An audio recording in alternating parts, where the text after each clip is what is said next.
Good morning. I just did a character, 13th age character vid that I'm rendering now that will upload here in a little while. It'll take a while. It's 18 minutes long.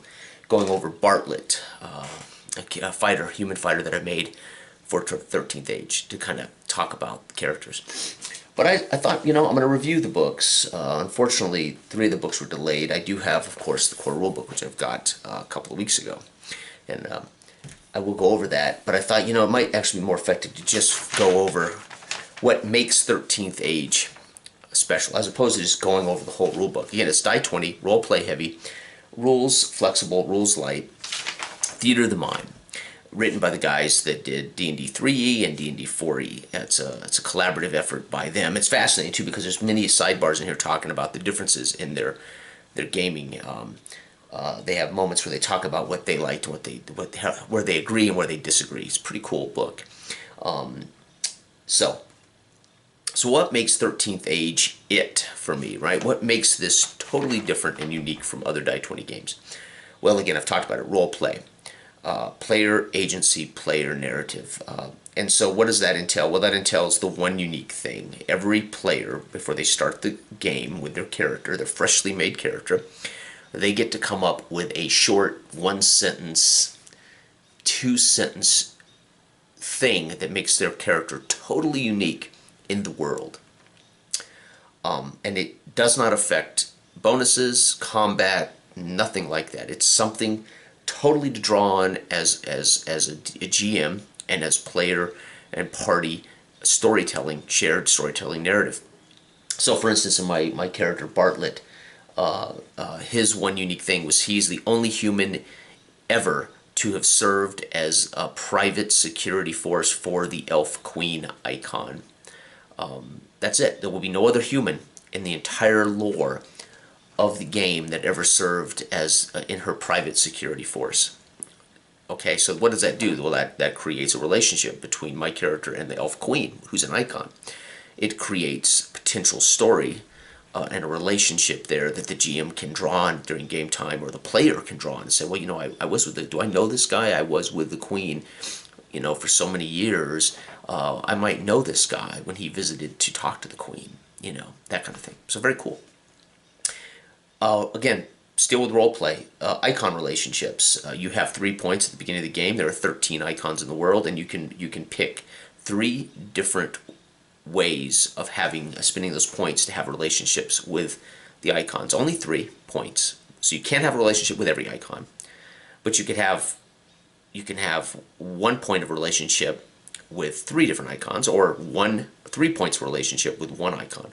And again, those relationships are defined by a positive relationship, a contradictory relationship, or ambiguous relationship, or a negative relationship. So in my character video, Bartlett has a 2-point positive relationship with the Elf Queen. Makes sense. He worked as the only human in history as part of her private security force. He has a positive 2 points. So what that means, right, is that, again, that is a cue to the GM to create moments in the game where she might call on his services, or she might send aid to him when she hears of their adventures, etc., those kind of things. So it creates these narrative story elements that are fascinating. Okay. And he has 1 negative relationship with the Orc Lord. And again, for my backgrounds, I chose that my village had been, when I was a child, my village had been burned to the ground and raised by Orc pirates who then took me on, made me a pirate. And that's part of the background of Bartlett. Okay, third, backgrounds, right? There are no skills in 13th Age. You get 8 points when you create a character, and you get to spend up to maximum of 5 in any background you invent. And that background needs to be, it can be focused or it can be general. Like I had been a cape. There's an area on the map called the Cape Thunder, and I said, well, I was a Cape Thunder pirate, plus 2 points there, and all that entails. So if I were ever sailing on a ship, I can say, well, I was a pirate. I should understand how to read the stars. I should understand how to sail. I should understand. And that would be a plus 2 bonus, right? So all the skills that would come with having been a Cape Thunder pirate. Up to 5 points. And you can never go above 5. I think there's finally at level 8, certain classes might get a bonus, like up to 7 in one of those backgrounds. Or they can spend those points to get new backgrounds.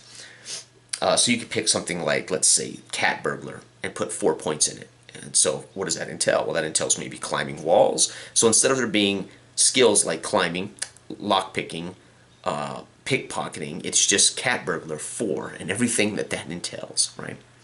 And so a player can just say, well, I have a cat, my background is a cat burglar, and the GM can say, great, apply that +4 to this lockpicking.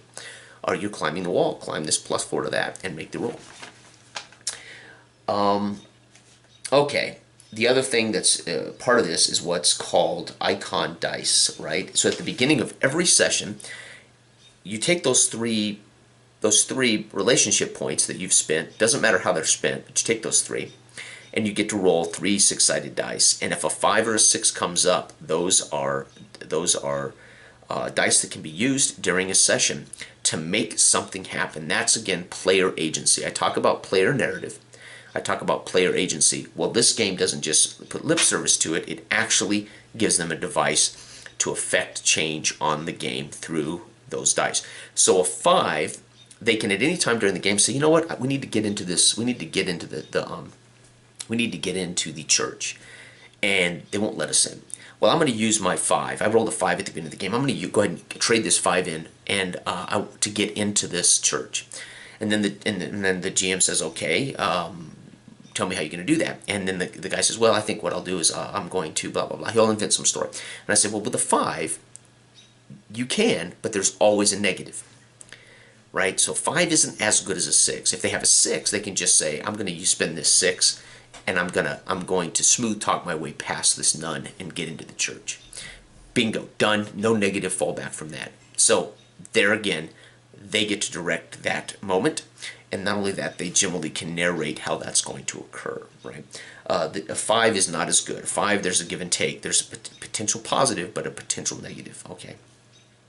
Like the nun might say, fine, but you must first go fetch the bread from the orc baker down the street. And it turns out that orc baker is a cranky orc, right? So something like they might have to go through some little gauntlet before the nun will let them in, right? That kind of thing. But there we have collaborative storytelling, right?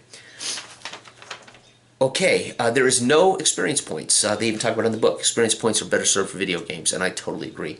You level up after roughly, again, the DM can level up any way he wants, but they say roughly you level up after 4 full combats. And that, to me, is outstanding. So how does this game get more difficult? Because you only have so many hit points and so much recovery options. You can't get full heal up recovery until you've done 3 or 4 full combats. So you can imagine, and 4 full combats could come in one session, they could come in one day of time, they could come in 1 month of time. So fascinating, right? Full combats. And heal ups recharge everything. And then you generally level up at what's called a heal up, which is after 4 full combats. Okay, but again, the DM can elect to give level ups based on story achievements or based on sessions if you just want to level up every session. No XP anywhere. No movement rules. All theater of the mind, all reasonable. 0 movement rules, right? No restrictions on. We set encounters. There's engagements. There's interception. There's intercepting. There's engaging. There's disengaging. But we don't. There is no movement scale whatsoever in any way. No feet, no inches, no flight, etc. It's all within reasonable cinematic comprehension, right, so to speak. Combat escalation die. I've talked about this before. It helps the PCs on every turn. Gives them a bonus to every die roll at least every combat die roll they make. I think every healing roll they make, etc. Every death save they make. I'm not certain about that, but I know it gives them a plus to hit. But it also triggers monster special attacks. So what's really cool about that, the characters don't know what 2, 3, 4, 5 is going to do to make the dragon spit fire, for instance, which it just makes the combat so cool, so dynamic. Again, I talked about the icon dice, 5s and 6s. I already talked about that. There are no save mods anywhere in the game at all. There's no save table. So saves are easy, 6+, medium, 11+, and difficult, 16+. You never add mods. You never subtract and make it more difficult. When they need to make a save, That is it. That's all they do. They have to beat the 6, the 11, or the 16, period. And there are no saves in the game for the most part. These saves are used for other things. So we have, instead of saves, we have AC, armor class, which is generally against weapons, right? They have to roll above that, equal or above that armor class to make a hit with a weapon. Then there's physical defense, which is generally, instead of saves, a dragon, for instance, would blow fire, and he'd have to beat the physical defense of the target. Instead of the target getting a save roll, they have to defeat that physical defense. And then third, there is mental defense. Again, there are no saves. So again, if I want to use charm on the barmaid, I have to beat her mental defense to achieve success with charm. If that makes sense, right? So again, no saves, just beat a number. Just beat their ability to stop it. Hit points, of course. There's a lot of hit points in the game. Your characters start with a lot. They improve exponentially as they move up their 10 levels. But monsters are loaded as well. Damage is big too, right? So it's all relative. You don't have to go, oh my god. No, it's all relative. It gets very dangerous fighting a Balor that does 160 points of damage. Flat. Remember, there is no dice rolling for the monsters. They just do damage. It's either full damage or partial damage. And your fighter goes up. Same way, I've talked about that a little bit. There's no ammo anywhere in the game, right? You have a short bow. This just assumes you have ammo, right? You don't buy ammo. There's no ammo listed. No ammunition. You have a short bow. Hit with it. Who cares, right? You're going to probably have arrows. Player narrative and player agency. Again, I've already talked about that. Comes through them being able to say my one unique thing, my backgrounds, they can actually direct much of the game, and the GM sets up the particular obstacles. There's something about this that has been speaking to me for the last year, right? Since I've spent the last year or 2 years playing Dragon Age and Basic Fantasy with my private group. I've slowly matured and said, boy, I would like to see a lot more roleplay, and I would love to see that roleplay come in a D20 system. Regardless of some of the bloat that exists in 13th Age, this is by far the best looking role-playing version of D20 I've seen. Magic items have personalities and quirks, so you can only have so many magic items as you level up. So every single magic item has a level. That level has a personality and a quirk. If the number of magic items you have has a higher level than your personal level, you can succumb to their personalities and their quirks. Your character loses control to the magic items. Very cool. Magic items are pretty much handed out liberally. Matter of fact, a die 6, this icon die 6 can be used to basically say, listen, I know an NPC that knows where there's an elven sword. I'm going to use this 6 to go find that. And so they've just instantly taken player agency. They have already told me, and I said, okay, narrate that for me. Tell me about that. Well, I met this witch in the woods and blah, blah, blah, and she had this elven sword. Now, they don't get to pick how powerful the sword. They don't get to, but I might create that sword with a table here on the fly with quirk, etc. And they have to go off into the woods, fight some gnolls, and get this elven sword. The PCs have just given us a story. They've just given us a quest based on that guy spinning a die before we start the main adventure. There are no race specials, right? There's no dark vision, there's no infravision, there's no dwarves are magically good at selecting, finding secret passages and stonework. No, you can certainly build a background that says my dwarf was a stonecutter, and all that entails. But there are no race specials at all. The only thing race does is you get to pick one of 2 attributes that you get a +2 to. That's it. So an elf might get a +2 to Dex and a +2 to Wisdom. You can't put it in both. You get to pick one when you create your character, right? Class does the same thing, and you cannot add that +2 to both the same attributes. So my fighter, I get to pick 1 or 2 as a human, or actually human can put it in anyone he wants, 2 points anywhere he wants, but he can't add then to strength in the class bonus as well. There's no language, by the way. It's assumed that everyone can speak and share the language of the entire world, right? Now, granted, you can create, the DM can say, well, this dragon's speaking Draconic, you guys don't understand it or whatever, but there is no languages. There's just assumed everybody speaks common, everybody for the most part understand each other. So we don't have any language. There's no alignment for your character. There is alignment for the icons, right? Certain icons are very lawful good, like a paladin might want that relationship with that icon, and then of course there is the the evil icons, evil gods. But there is no alignment for the characters at all, which is, again, we're talking about, those are things to me that are old school, yet we mix them with all of these things that make 13th Age special.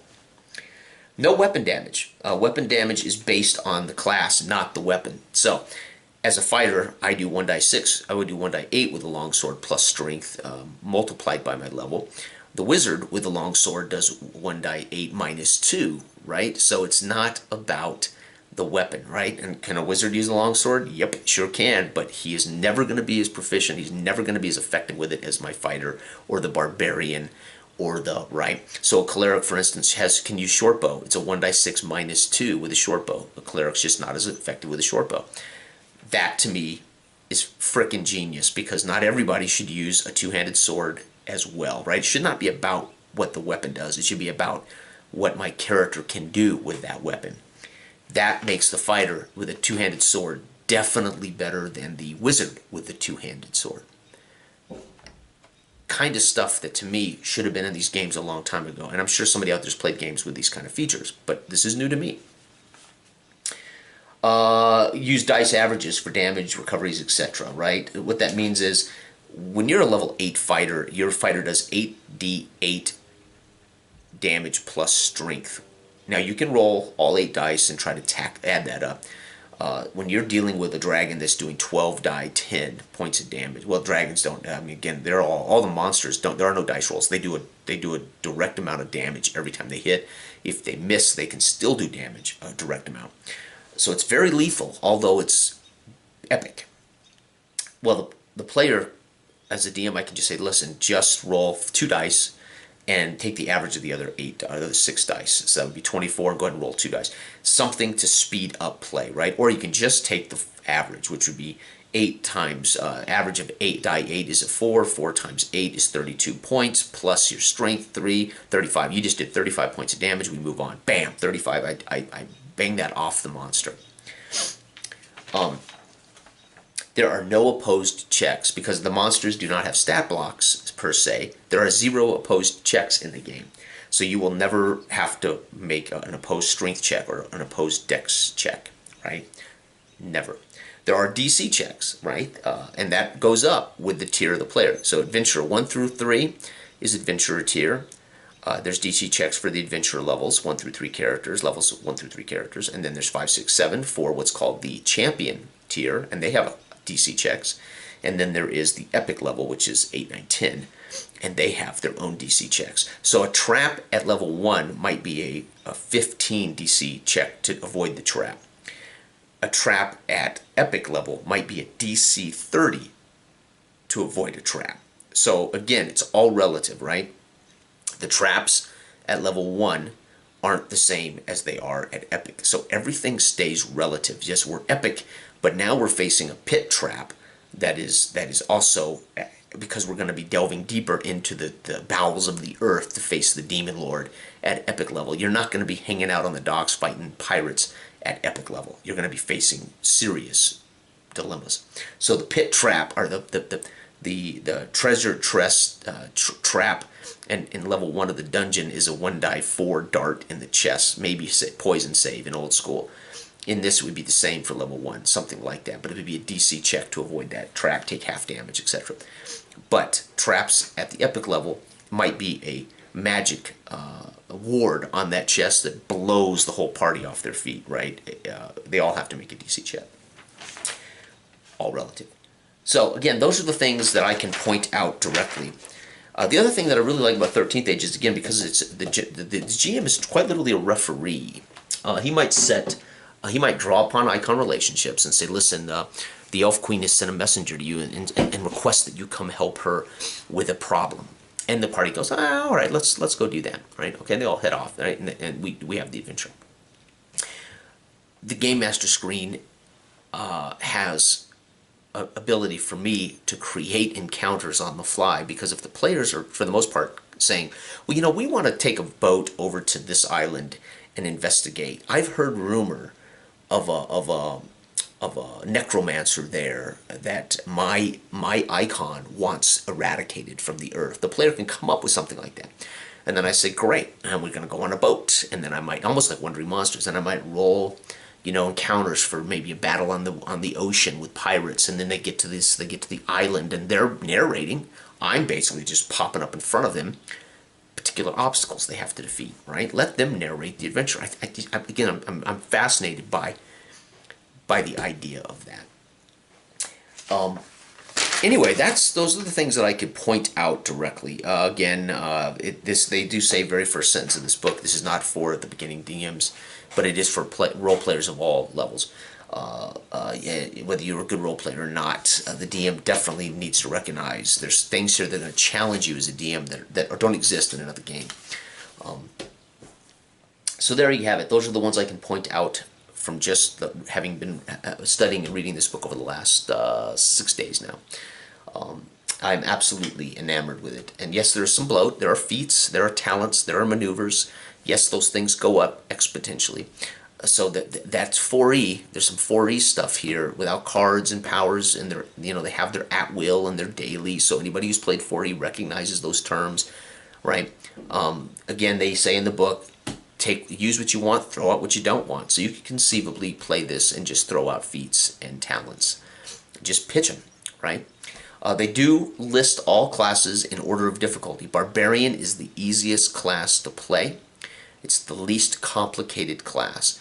And they put the classes in the book in order of difficulty for the player. Wizards are the hardest class. The level of difficulty to roleplay it, but more importantly, for all of the things they need to be able to do to, say, cast spells, to study, etc. So in other words, you might want to start your 15-year-old kid a barbarian, right? And then work them up to rogue, and then, sorcerer and wizard, etc., if they want to do that. But if you had a noob, you might say, listen, try being the cleric, or try being the fighter, try being the barbarian. They're simpler to get your feet wet, and that kind of thing. So I appreciate that, too, that even the classes are actually more difficult for the player, right? There's more responsibility to be the wizard and understand certain rules and certain restrictions than the barbarian who's ultimately there, like Conan, to cut the head off the bad guy, right? So anyway, there we have it. Those are the things that I really see here that are truly unique to this system that I think make this special and worth surviving some of the bloat to make go. All right.